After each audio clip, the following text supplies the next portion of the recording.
হরে কৃষ্ণ।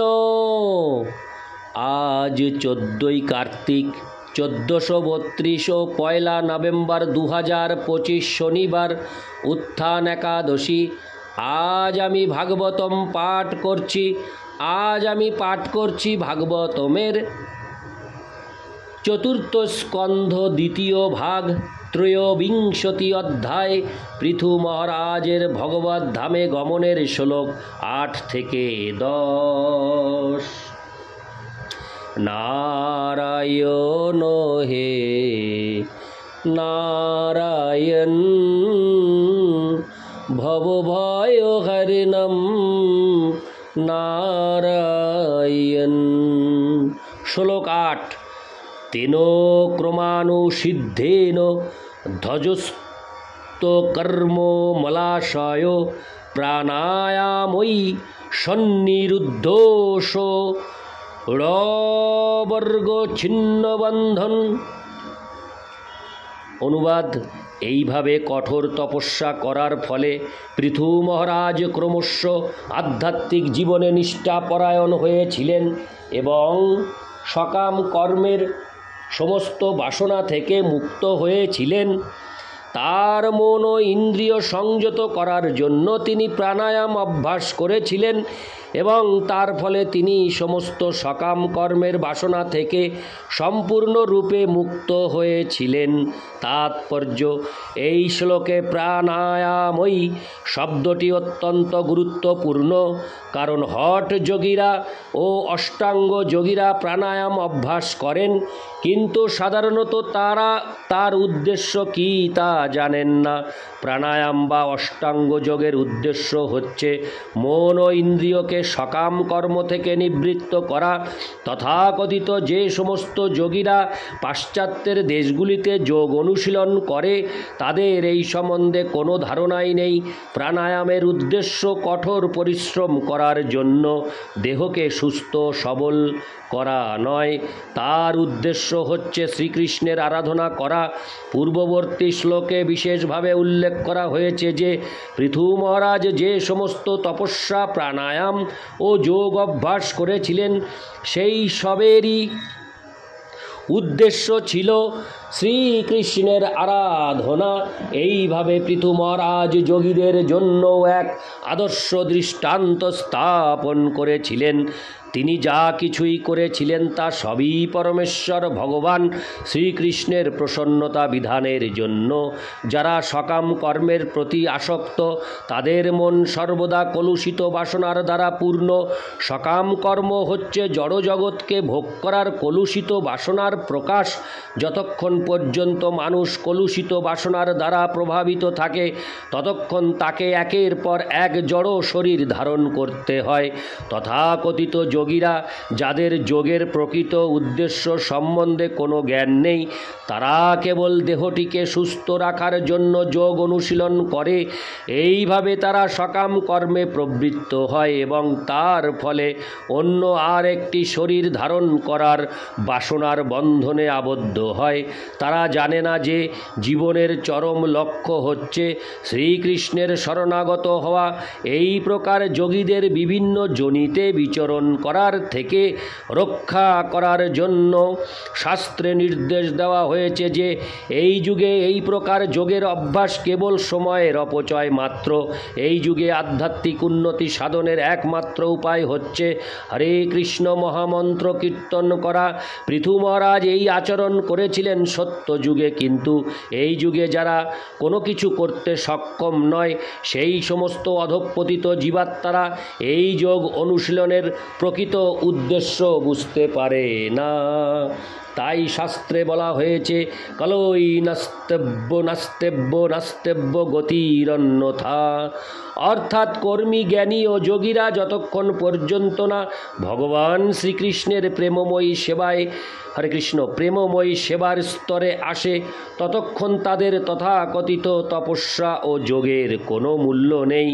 নারাধীত যদি পরমেশ্বর ভগবান শ্রীহরির আরাধনা না করা হয় তা তাহলে ধ্যানযোগ অভ্যাস, কর্মযোগের অনুষ্ঠান অথবা জ্ঞানযোগের অনুশীলনের কোনো মূল্যই নেই।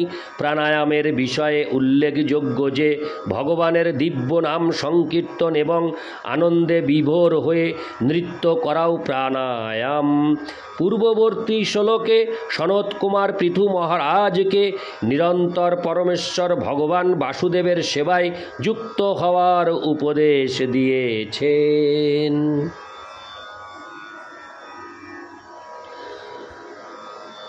যৎ পাদ পঙ্কজপলাশ বিলাস ভক্তা কর্মাশয়ং গ্রথিত মুদ গ্রোথয়ন্তি সন্ত। কেবলমাত্র বাসুদেবের আরাধনা দ্বারা সকাম কর্মের বাসনা থেকে মুক্ত হওয়া যায়। বাসুদেবের আরাধনা না করে যোগী ও জ্ঞানীরা কখনোই এই প্রকার বাসনা থেকে মুক্ত হতে পারে না। তদ্দন্ন রিক্তমতয় যতোহপি রুদ্ধ স্রোত গণস্ত মরণং ভজো বাসুদেবম। শ্রীমদ্ভাগবত 4:22-39। এখানে প্রাণায়াম শব্দটি অন্য আর কোনো উদ্দেশ্যে ইঙ্গিত করেনি। প্রাণায়ামের প্রকৃত উদ্দেশ্য হচ্ছে মন ও ইন্দ্রিয়কে ভগবানের সেবায় যুক্ত করার জন্য সুদৃঢ় করা। বর্তমান যুগে কেবলমাত্র ভগবানের দিব্য নাম হরে কৃষ্ণ কৃষ্ণ কৃষ্ণ হরে হরে, হরে রাম রাম রাম হরে হরে কীর্তন করার ফলেই অতি অনায়াসে এই দৃঢ় সংকল্প লাভ করা যায়। ইতি শ্লোক 8। শ্লোক 9। সনত কুমার ভগবান যদাহাধ্যাত্মিকং পরম যোগং তেনৈব পুরুষমভোজৎ পুরুষর্ষভ। অনুবাদ: এইভাবে সনত কুমারের উপদেশ অনুসারে নরশ্রেষ্ঠ মহারাজ পৃথু পারমার্থিক উন্নতি সাধনের পন্থা অনুসরণ করেছিলেন, অর্থাৎ তিনি পরমেশ্বর ভগবান শ্রীকৃষ্ণের আরাধনা করেছিলেন। তাৎপর্য: এই শ্লোকে স্পষ্টভাবে উল্লেখ করা হয়েছে যে সনত কুমারের উপদেশ অনুসারে পৃথু মহারাজ প্রাণায়াম যোগ অভ্যাসের দ্বারা ভগবানের সেবায় যুক্ত হয়েছিলেন। এই শ্লোকে পুরুষম অভোজৎ পুরুষর্ষভ বাক্যাংশটি তাৎপর্যপূর্ণ। পুরুষর্ষভ শব্দে নরশ্রেষ্ঠ পৃথু মহারাজকে বোঝানো হয়েছে এবং পুরুষম শব্দে পরমেশ্বর ভগবানকে বোঝানো হয়েছে। অতএব এই উক্তিটির অর্থ হচ্ছে যে মানুষের মধ্যে যারা শ্রেষ্ঠ তারা পরমেশ্বর ভগবানের সেবায় যুক্ত হন। একজন পুরুষ হচ্ছেন পূজ্য এবং অন্যজন হচ্ছেন পূজক। পূজক পুরুষ জীব যখন পরম পুরুষের সঙ্গে এক হয়ে যেতে চায় তখন সে মোহাচ্ছন্ন হয়ে অজ্ঞানের অন্ধকারে পতিত হয়। সেই সম্বন্ধে শ্রীকৃষ্ণ ভগবদ্গীতায় 2 বারও বলেছেন, যুদ্ধক্ষেত্রে সমবেত সমস্ত জীবেরা এবং শ্রীকৃষ্ণ স্বয়ং তাদের স্বতন্ত্র সত্তা নিয়ে পূর্বে বিরাজমান ছিলেন এবং ভবিষ্যতেও বিরাজমান থাকবেন। তাই 2 পুরুষ জীব ও পরমেশ্বর ভগবান কখনোই তাদের স্বতন্ত্র অস্তিত্ব হারিয়ে ফেলেন না। প্রকৃতপক্ষে তিনি তার স্বরূপ উপলব্ধি করেছেন। তিনি এই জীবনে ও পরবর্তী জীবনে নিরন্তর ভগবানের সেবায় যুক্ত থাকেন। বাস্তবিক পক্ষে ভক্তের কাছে এই জীবন ও পরবর্তী জীবনের কোনো পার্থক্য নেই। এই জীবনে নবীন ভক্ত কিভাবে ভগবানের সেবা করবেন সেই সম্বন্ধে শিক্ষা লাভ করেন এবং পরবর্তী জীবনে তিনি বৈকুণ্ঠ লোকে পরমেশ্বর ভগবানের সেই একই প্রেমময়ী সেবা সম্পাদন করেন। নব্য ভক্তের ক্ষেত্রেও ভগবদ ভক্তি হচ্ছে ব্রহ্মভূয়ায় কল্পতে। ভগবদ ভক্তি কখনোই জাগতিক কার্যকলাপ নয়। যেহেতু তিনি ব্রহ্মভূত স্তরে ক্রিয়া করছেন, তাই ভগবদ ভক্ত ইতিমধ্যেই মুক্ত, তাই তাকে আর ব্রহ্মভূত স্তর প্রাপ্ত হওয়ার জন্য অন্য কোনো রকম যোগ অভ্যাস করতে হয় না। ভক্ত যদি নিষ্ঠা সহকারে গুরুদেবের আদেশ পালন করেন, বিধিনিষেধগুলি অনুসরণ করেন এবং হরে কৃষ্ণ মহামন্ত্র কীর্তন করেন, তাহলে বুঝতে হবে যে তিনি ইতিমধ্যেই ব্রহ্মভূত স্তর প্রাপ্ত হয়েছেন, যে কথা ভগবদ্গীতায় 14:26 প্রতিপন্ন হয়েছে। মাংচ যোহব্যভিচারেণ ভক্তিযোগেন সেবতে সগুণান সমতীত্যৈতান ব্রহ্মভুয়ায় কল্পতে।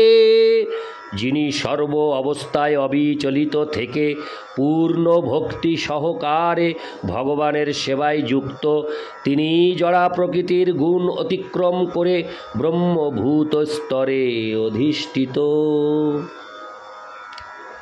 ইতি শ্লোক 9। শ্লোক 10। ভগবদ্দর্মিণ সাধো শ্রদ্ধয়া যতত সদা ভক্তির ভগবতী ব্রহ্মণ্যনন্য বিষয়া ভবত। অনুবাদ: এইভাবে পৃথু মহারাজ দিনের মধ্যে 24 ঘণ্টা কঠোর নিষ্ঠা সহকারে বিধিবিধান পালন করে পূর্ণরূপে ভগবদ ভক্তিতে যুক্ত হয়েছিলেন। তার ফলে পরমেশ্বর ভগবান শ্রীকৃষ্ণের প্রতি তার প্রেমের উদয়ে তিনি অবিচলিত ভক্তি লাভ করেছিলেন। তাৎপর্য: ভগবদ ধর্মীণ শব্দটি ইঙ্গিত করে যে মহারাজ পৃথু যে ধার্মিক বিধি পালন করছিলেন তা সমস্ত কৃত্রিমতার অতীত ছিল। শ্রীমদ্ ভাগবতের 1-2 হরে কৃষ্ণ শ্রীমদ্ ভাগবতের 1-1-2 শুরুতে বলা হয়েছে, ধর্ম প্রোজ্ঝিত কৈতবোহত্র, যে সমস্ত ধর্মের নিয়ম কৃত্রিমতায় পূর্ণ তা প্রকৃতপক্ষে কপটতা ব্যতীত আর কিছুই নয়। ভগবত ধর্মীণ শব্দটির ব্যাখ্যা করে বীর রাঘব আচার্য বলেছেন, নিবৃত্ত ধর্মেণ, অর্থাৎ তা জড় জাগতিক আকাঙ্ক্ষার দ্বারা কলুষিত হতে পারে না। সেই সম্বন্ধে শ্রীল রূপ গোস্বামী বলেছেন, অন্নাভিলাষিতা শূন্যং জ্ঞান কর্মাদ্যনাবৃতম আনুকূল্যেন কৃষ্ণানুশীলনং ভক্তিরুত্তমা। কেউ যখন জড়জাগতিক বাসনার দ্বারা প্রভাবিত না হয়ে এবং সকাম কর্ম ও মনোধর্মী জ্ঞানের দ্বারা কলুষিত না হয়ে সম্পূর্ণরূপে অনুকূল ভগবৎ সেবায় যুক্ত হন, তার সেই সেবাকে বলা হয় ভগবৎ ধর্ম বা শুদ্ধ ভগবৎ ভক্তি। এই শ্লোকে ব্রহ্মণি শব্দটি নির্বিশেষ ব্রহ্মকে বোঝায় না। নির্বিশেষ ব্রহ্ম পরমেশ্বর ভগবানের অধীন তত্ত্ব, এবং যেহেতু নির্বিশেষ ব্রহ্মের উপাসকেরা ব্রহ্মজ্যোতিতে লীন হয়ে যেতে চায়, তাই তাদের ভগবৎ ধর্মের অনুগামী বলা যায় না। জড় সুখ ভোগের চেষ্টায় ব্যর্থ হয়ে নির্বিশেষবাদীরা ভগবানের অস্তিত্বে লীন হয়ে যাওয়ার বাসনা করতে পারে, কিন্তু ভগবানের শুদ্ধ ভক্তদের সেই প্রকার কোনো বাসনা নেই। তাই ভগবানের শুদ্ধ ভক্তই প্রকৃত ভগবদ ধর্মী। এই শ্লোক থেকে স্পষ্টভাবে বোঝা যায় যে পৃথু মহারাজ কখনো নির্বিশেষ ব্রহ্মের উপাসক ছিলেন না, তিনি সর্বদাই ভগবানের শুদ্ধ ভক্ত ছিলেন। ভগবতী ব্রহ্মণী কথাটি ভগবানের প্রেমময়ী সেবায় যুক্ত ভক্তকে বোঝায়। ভক্তের কাছে নির্বিশেষ ব্রহ্মের জ্ঞান আপনা থেকেই প্রকাশিত হয় এবং তিনি কখনো নির্বিশেষ ব্রহ্মে লীন হয়ে যেতে চান না। ভগবদ ভক্তির প্রভাবে পৃথু মহারাজ কর্ম জ্ঞান অথবা যোগের পন্থা অবলম্বন না করে ভগবানের প্রেমময়ী সেবায় যুক্ত হয়েছিলেন। ইতি শ্লোক 10। নারায়ণ হে নারায়ণ ভবভয়হরণম নারায়ণ। লক্ষ্মীকান্তম কমলনয়নম মঙ্গলচরণম নারায়ণ। হরে কৃষ্ণ।